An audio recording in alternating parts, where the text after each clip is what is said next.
Hello, my name is Jim Sinesco and I'm the Vice President with AFC International, and today I'm going to be showcasing and showing you a product demonstration of one of our newer bump test stations. Is the bump test station 200DF or BTS200DF, 200DF. And basically the DF stands for demand flow, and the 200 is basically telling you that it's a two-channel. Meaning we have two independent cylinders inside this bump test station. The 200DF basically came out of feedback we got from our customer base saying, hey, we need a lower cost alternative, and we need the ability to put this into an explosion area or a process area whereby there might be some combustible or explosive gases and vapors. Our BTS101, if you recall from our last videos that we've done on that unit, the original, had a power source in it, so we were not able to put that into a classified area.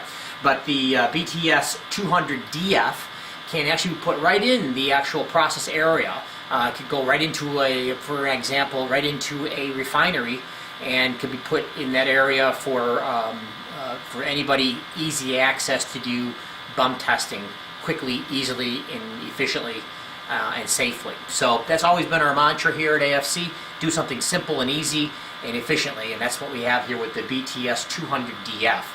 Now, the DF is demand flow, which means demand flow means that in order to use this unit, you have to use an instrument that has some type of a pump.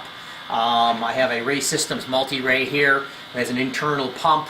I have a GFG 460 instrument with an attachable pump. I have a Draeger XM2000 unit with its motorized sample pump attached, and I have some other ones here that we'll use as we do the demonstration. But basically, any gas detector, any make, manufacturer, MSA, ISC, BW, Draeger, Ray, Biosystems, you name it, we can actually do it. So this is the universal BTS200DF. Now, the DF is a demand flow, meaning we have to have the pump, because the whole process or the whole thought of a demand flow regulator is that the amount of suction on the instrument is going to lift the seat up. This is a DF type demand flow regulator, and that's going to allow the gas to come through. Once the suction on the pump is disconnected, the gas is retained and nothing is leaking out. As opposed to a positive pressure regulator, like this one here, you turn it on, it's going to force that gas out. Okay, so it's not relying on the pump. So, not for diffusion units. This one is for pumped instruments only. Also, the 200 does not have a timing system. There's no way to know how long 30 seconds has been. That's one of the unfortunate things. But if you're going to be going into an explosion-proof area, this will at least give you some indication that units are working. So it does need a pump. Okay. We do two individual channels, two different outlet hoses. The flow meters here will at least tell you what your instrument's flow rate's going to be. That's kind of a neat thing. So a lot of times we're out there using instruments in the field, and sometimes in my travels I make a habit of always asking, hey, let me see your gas detector. I always check those pumps. You know, I'd say about, a good 50% of the time, 50% of the time, 50-50, the pumps aren't actually pulling anything in. They're on, but the pump diaphragms and the mechanisms inside the pump just aren't working. So it makes it for a very dangerous situation. So bump testing your instrument every day is very important, especially with pumped units, because the pumps are the weakest link. So using a bump station like the 200 here, or the 201, or the 101, or any of the bump stations that we use, it's really important you do some type of bump test. And again, especially with a pump. Pumps are the weakest link, but are definitely necessary to get where the gas is or to do pre-entry vessel testing. So what the 200 series can do, the 200DF, is we can arrange any type of gas cylinder. It could be 1/16s, it could be smaller 34s, it could be 58s. So we can really put any type of concentration, any type of size cylinder inside here to meet your application or whatever the operation is that you need to work with your instruments. So what I'm going to do here today is I've added a standard 4-gas mix. That's going to be your LEL, oxygen, carbon monoxide, and H2S. And on this side, I have isobutylene that we would use to bump test a PID or a MultiRay or something, a device that had a PID device in it. So I'm going to go ahead and before I do that, I'm going to take a real simple unit called the Q-Ray 2, and I'm just going to go ahead and attach it. And again, we attach it. I'm not sure if you can see that, but the pump draw is right here. It shows you where we are. And all we're going to do is we're going to wait until all 4 or 5 sensors are in alarm. Now we're going to wait about 30 seconds. And again, we don't have a timing mechanism on this, but you can get a good feel for it. If all 4 of your sensors are in alarm, wait another extra 5-10 seconds. Everything looked good. Just disconnect. We pass our bump. We know this instrument's working.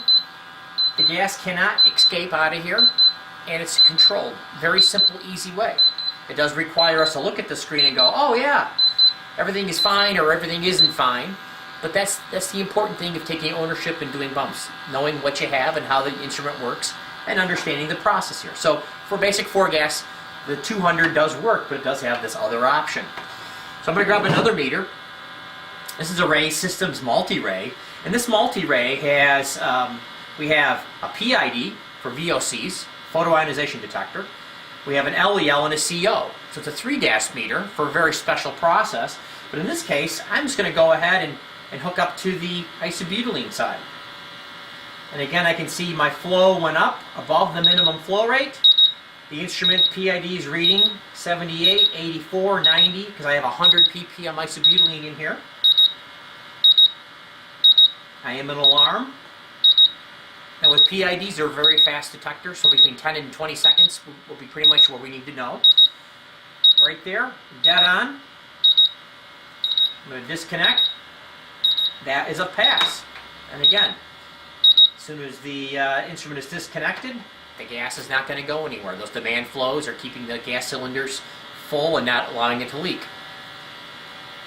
I'm going to go ahead and take this GFG unit. This is a GFG 5-gas instrument. It has a PID, O2, LEL, O2, and COH2S, I believe. So on this one, I'm just going to go ahead and flip the switch to turn the pump on. It's got a louver here. I'm going to go ahead and connect up to my 4-gas. There's my pump flow. And you're going to be able to see really quickly how cool this instrument is. Right away, it senses the gas. And it's giving me alarm conditions. What's neat about the GFG unit, it gives you that green, yellow, red on the display to tell you what concentration or alarm set points you are, what the gas is telling you. So it's kind of neat. So that would be a pass on that one. I'm going to disconnect it. I'm going to connect it to my isobutylene. I'll let that clear first. It's coming down.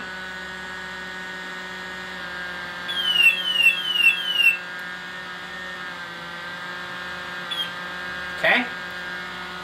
I go to my 5th sensor, isobutylene. Connect it up. Once again, I see the flow rate up here. Everything's going good. Just wait and see.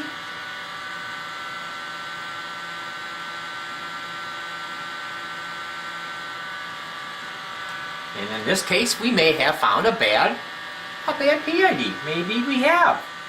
Yes, as a matter of fact, we are pulling a sample of isobutylene, and our PID sensor is not working. It's giving us a 0.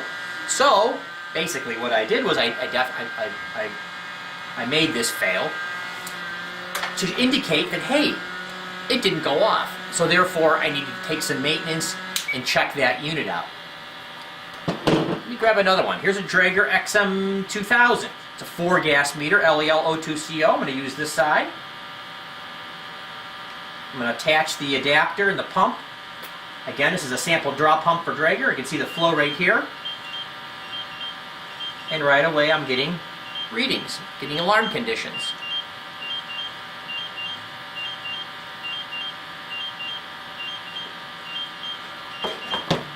Once we've satisfied the amount of time and the concentrations all jive with what we have inside here, we can disconnect. The instrument will clear. And I now know that this instrument worked. And when I go in the field, it'll be working.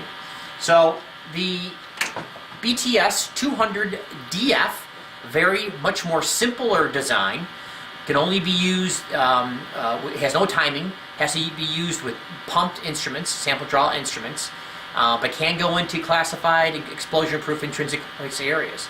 So again, thanks for watching BTS200DF.